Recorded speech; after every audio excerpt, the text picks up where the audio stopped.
Salam solid, salam jumpa dengan modul capability analysis. Apa itu capability analysis? Capability analysis adalah analisis kapabilitas yang bertujuan untuk membantu memperjelas sekumpulan aktivitas utama, keterampilan, dan sumber daya yang mendorong nilai-nilai sampai kepada pelanggan. Apa saja elemen capability analisis itu? Elemennya adalah proses, people, system, alignment, dan sustainability. Kapan kita menggunakannya? Capability analysis kita gunakan saat perumusan strategi atau formulasi strategi, saat analisis SWOT, saat menetapkan mana yang menjadi aktivitas utama atau inti, mana yang sekunder, saat memilih strategi terbaik. Mengapa kita menggunakannya? Untuk memahami kekuatan kompetitif perusahaan, kita perlu capability analysis. Apakah kita kuat berkompetisi di pasar, high atau medium atau low? Yang kedua, untuk menentukan sumber daya perusahaan. Yang ketiga, untuk menyelaraskan kapabilitas dengan rencana perusahaan.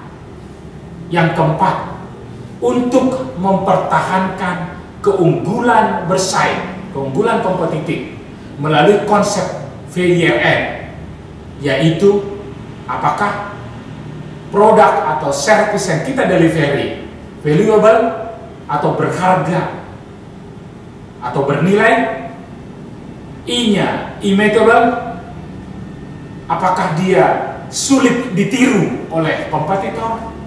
Yang ketiga R, rare, apakah dia langka atau jarang.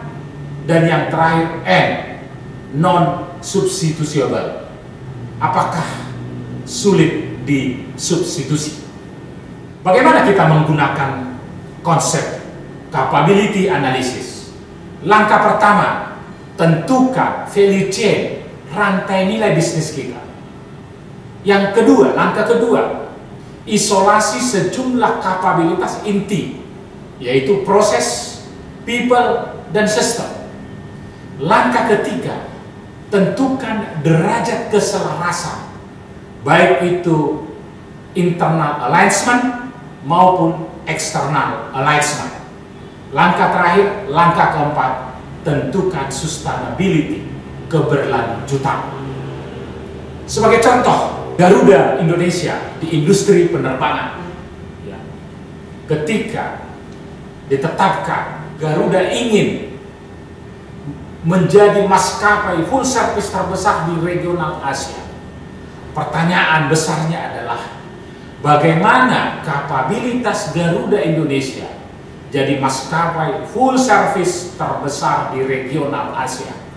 Langkah pertama, tentukan value chain analysis. Mana yang menjadi primary activity, mana yang menjadi secondary activity. Primary activity, logistik, baik itu inbound logistik, outbound logistik. Operasional, bagaimana operasionalnya itu tepat waktu, ya, on time performance. Kemudian marketing, sales, service.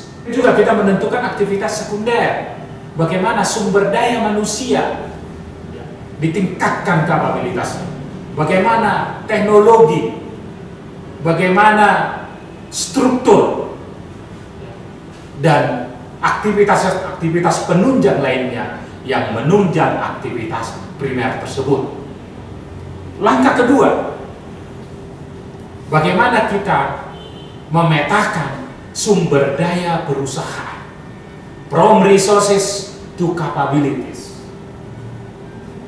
Baik people sebagai aset, kita memetakan apakah dia tangible asset, apakah intangible asset.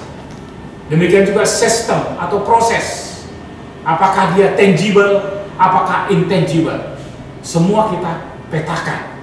Nah, langkah ketiga, bagaimana menentukan derajat keselarasan.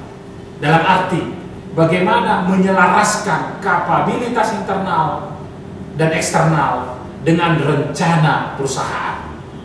Garuda Indonesia harus bisa melihat dan menyelaraskan kapabilitas internal dan eksternal dan rencana perusahaan bagaimana menjadi perusahaan full service di teritori regional Asia. Langkah keempat, langkah terakhir, bagaimana menentukan keberlanjutan, sustainability. Sustainability erat hubungannya dengan konsep value proposition atau apa yang ditawarkan melalui analisis VILM.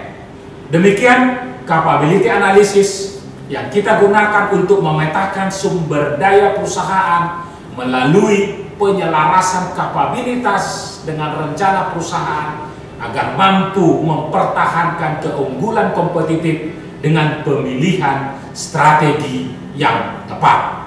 Sampai jumpa di modul berikutnya.